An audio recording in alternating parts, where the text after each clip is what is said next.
Ni naroda brez kulture, ta zbližuje narode in je orodje za lepši jutri.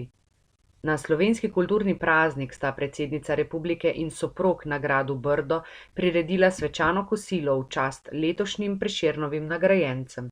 Garda Slovenske vojske pa je v imenu predsednice Pirc Musar položila venec k Prešernovemu spomeniku v središču Ljubljane. Grad Brdo, Brdo pri Kranju, 8. 2. 2023. Sporočila za javnost.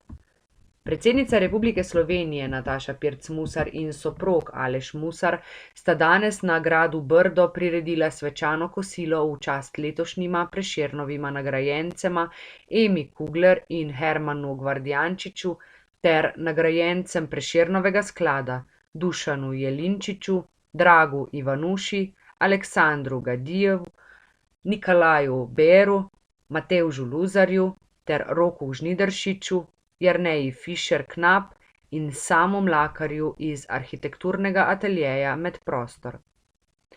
Vaša ustvarjalnost je tista, ki nam daje nagrado, ko vas poslušamo, gledamo, beremo. Prešernov praznik pa je tisti trenutek, ko lahko država da nagrado vam za vse užitke, ki ste nam jih dali.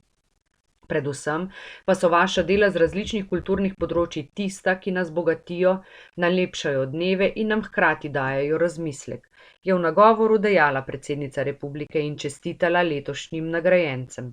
Poudarila je, da ni naroda brez kulture, ta zbližuje narode in je orodje za lepši jutri.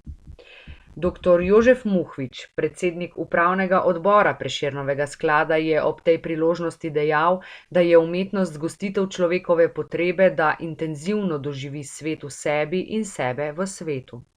Hvala, da znate poleg zunanjosti v tej nam vsem dragi državi videti in skrbeti tudi za njeno vitalno notranjost, za to diamantno konico kulture, ki jo imenujemo umetnost, se je poklonil letošnjim Prešernovim nagrajencem.